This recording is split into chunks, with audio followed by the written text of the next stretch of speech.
are ready, and the drama of March Madness is about to begin. Hello, everyone. I'm Greg Gumbel, and this is the NCAA Championship Basketball Selection Show, brought to you by State Farm, the #1 auto insurer. Joining me at the anchor desk, as always, my partner, Clark Kellogg. We're all set to show you the seedings and pairings, so get out your bracket sheet, get those pencils ready. Here are the basics. Of the 65 available tournament bids, 31 are automatically given to conference champions. The tournament committee hands out the remaining 34 bids on an at-large basis. An opening round game will take place on Tuesday night to narrow the field to 64 teams. But before we unveil the brackets for this season, here's a look at the final top 25 media poll of the season. The media rankings are what everyone's been following for the last 4 months. But in just a minute, the selection committee's opinion is going to be the only one that matters. We've seen them break away from the national rankings in the past, and it won't be long before we find out if the committee's done it again. It's time to talk about the topic that has a lot of players and coaches holding their breath right now, the NCAA tournament bubble. These are the 10 teams that aren't worried as much about where they'll be playing as if they'll be playing. Clark, who jumps out at you there? The West Virginia Mountaineers had a chance to set themselves apart from the rest of the bubble team, but they never could get over that hump and guarantee themselves a spot. I still think West Virginia's in. The only team sweating it out right now. The Alabama Crimson Tide should be considered among the best of the major conference teams, not holding an automatic bid. But there are plenty of non-power conference teams knocking on the door that may prevent them from getting an invitation. I'm sure it's been a long week for those teams with the weight. The Texas Longhorns are the top overall seed, and they will play in the East region. The selection committee differed with the media on who the #1 team in the country is, but the committee is the important one at this point. We'll soon see if their faith in this team is warranted. On to the second #1 seed, who will play in the South region. The Indiana State Sycamore are seeking their first ever NCAA championship. The USC Trojans are our third #1 They'll be in seed. the Indianapolis They'll bracket. play in the Atlanta regional. They're back in the tournament again, and no doubt they'll be feeding off the experience of last year's appearance as they try to get to the Final Four this year. And finally, our fourth #1 seed will play in the San Jose regional. The Villanova Wildcats are in the tournament field as a #1 seed for the third time in the history of their program. Now, here's What do you think of the 1 seeds? Well, I think Texas, because they won the Big 12 tournament and a stronger schedule, that's why they're ahead, but I think that's pretty much right. Indiana State's undefeated. They still get the second 1 seed. I think those games will be played on Saturday, April 5th. Then we'll be on to the national championship game on Monday night, April 7th. Any surprises in there for you, Clark? Well, when you see the selection committee deviate from the top 4 teams in the media poll, it's a little surprising. They've opened themselves up to some criticism with these picks. So, with the #1 seed first up, we take a look at the East Regional. The Texas Longhorns Top overall are the seed. top seed, finishing at 29-3 in the Big 12. They will take on the winner of the opening round play-in game between the New Mexico State Aggie with 13 wins and the North Dakota State Bison from the Big Sky. And now, the #8 seed, the Oklahoma Sooners, come into the Interesting tournament 8-9 game. with fourth-place team in their conference during the regular season and were losers in their first game at their conference tournament. They're going to play the #9 seed, the Siena Saints, who were regular season champions in their conference, finishing at 21-9. The California Golden Bears enter the field as the #4 seed from the Mountain West Conference. This is their 18th appearance all time. they made the Final Four last year. Getting ready to face the #13 seed, the Northeastern Huskies, finished the season with 20 wins. They're the tournament champions from the Colonial Athletic Association. The Tennessee Volunteers come in as the #5 seed, finishing at 23-8. And they will take on the 12th seed, the Duquesne Dukes, from Conference USA, with 19 wins. Next up is the #2 seed. The Virginia Cavaliers have established themselves as one of the best teams from the ACC. They'll be going up against the #15 seed, the Cleveland State Vikings, with 20 wins. This is their third Virginia fell appearance short to in Duke in the NCAA ACC championship game today. Our #7 seed is from Conference USA. The Davidson Wildcats had a tremendous year that included a regular season championship. They are going to play the #10 seed, the Alabama Crimson I see a Tide, bubble team. finished If you're a second in mid-major their conference tournament, on the bubble, finishing at 19 you just got a little more worried. The Syracuse Orange are in as the #3 seed. They'll be taking on the #14 seed, the Delaware State Hornets, with 17 wins. The Oregon State Beavers are in as the number 6 seed, they'll be taking on the number 11 seed, the Boise State Broncos, with 23 wins. Looking into the Yet another bubble team, Boise State on that 11 line. And that should be an interesting first-round matchup with Oregon State. Take care of business in the first 3 rounds. We have the possibility of a classic Elite 8 meeting. Next up, we'll take a look at the South Regional. The Indiana State Sycamore are the top seed, finishing at 29-0. In the Missouri Valley Conference, they'll take on the American Eagle, the number 16 ranked teams ever. First appearance ever for American. The Memphis Tigers are in as the number 8 seed. They'll be taking on the number 9 seed, the Michigan State Spartans. The defending champs, Michigan State. The Clemson Tigers come in as the number 4 seed, finishing at 20-9. They'll take on the 13th seed, the Loyola Marymount Lions, from the Big South with 18 wins. The Pittsburgh Panthers enter the field as the number 5 seed from the ACC. This marks their 25th appearance. Possible rematch with Clemson in round 2, but Getting ready to face the number 12 seed, the Manhattan Jaspers.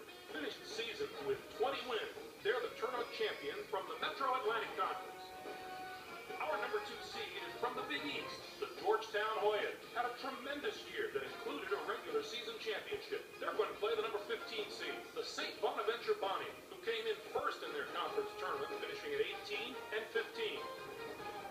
Next up is the number 7 seed, the Kansas Jayhawks, have established wow. themselves as one of the best teams from the Big Kansas 12. and Duke round 1. The number 10 seed, the Duke Blue Devils, with 22 wins. They return once more to the very familiar Where that meets surroundings Georgetown. of the NCAA tournament.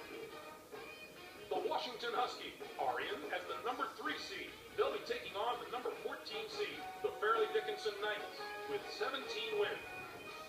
And now the number 6 seed, the Oklahoma State Cowboys, come into the tournament 5th in their conference during the regular season, and were semifinalists in their conference tournament. They are going to play the number 11 seed, the Michigan Wolverines, who were semifinalists in their conference. How about Kansas Duke round 1? That's a great matchup. Winner of that could beat Georgetown. And watch out for Washington. I think they could get to the Final Four. On to our 3rd bracket of the day. Let's take a look at the Atlanta Regional. The USC Trojans are the top seed, finishing at 29-4. In the Pac-10, they'll take on the Arkansas Pine Bluff Golden Lions, the number 16 ranked team. This will be their 2nd appearance in the NCAA tournament in team history.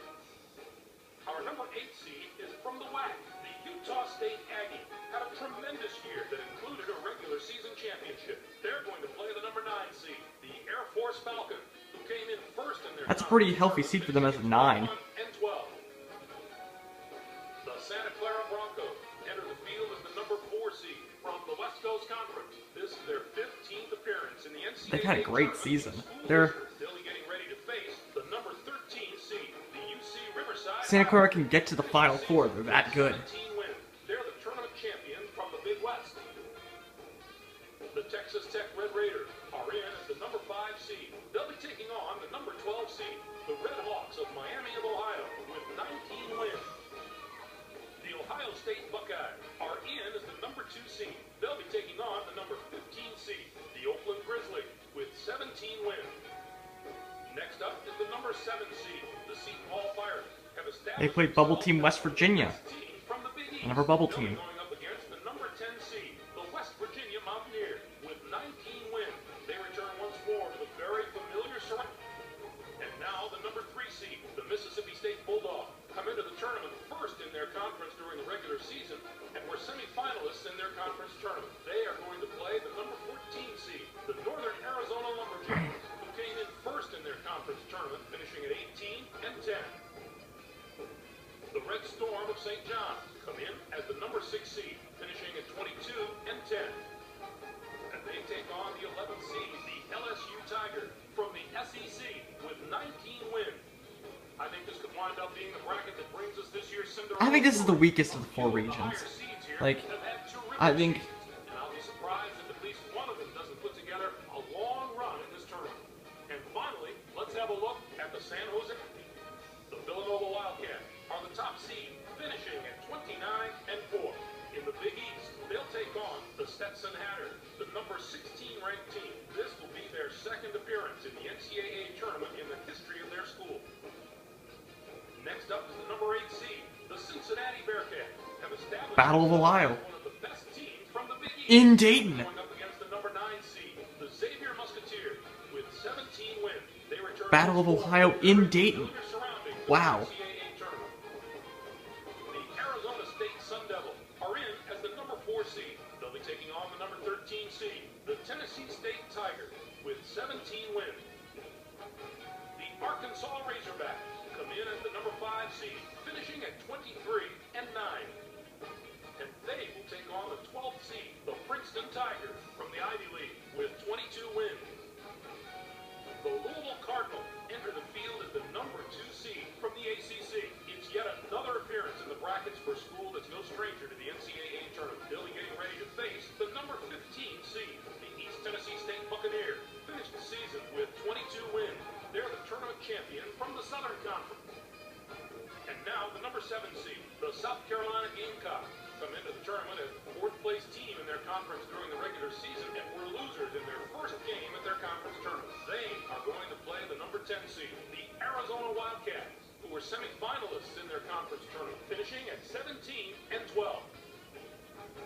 The UNLV Runnin' Rebels are in as the number 3 seed. They'll be taking on the number 14 seed, the Indians of Louisiana Monroe, with 19 wins.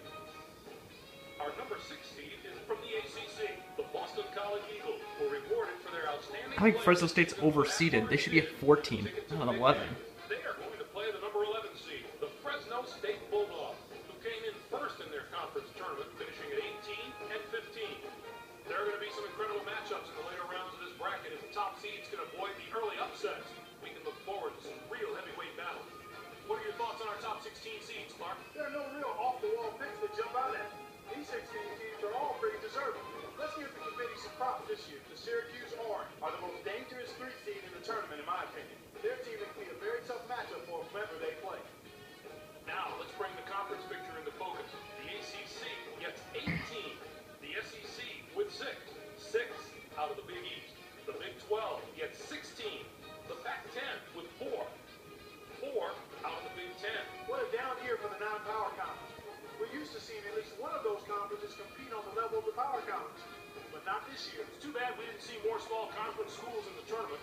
None of those conferences got more than 1 team in the tourney. We showed you the bubble teams before. Now that we know who's in and who's out, what do you think of the selections, Clark? The Michigan Wolverines made it into the field probably because of their major conference ability. The last team in. Their win-loss record isn't outstanding, but the bottom line is they play the top competition week in and week out, and that counts for a lot. They didn't reward the little guy this year. A little disappointing. San Diego State, the first team out. Will be full-time students again. The San Francisco Dons can point the finger squarely at themselves for putting together a butter-soft schedule this season and then not rolling through it. If you're not going to schedule any tough games,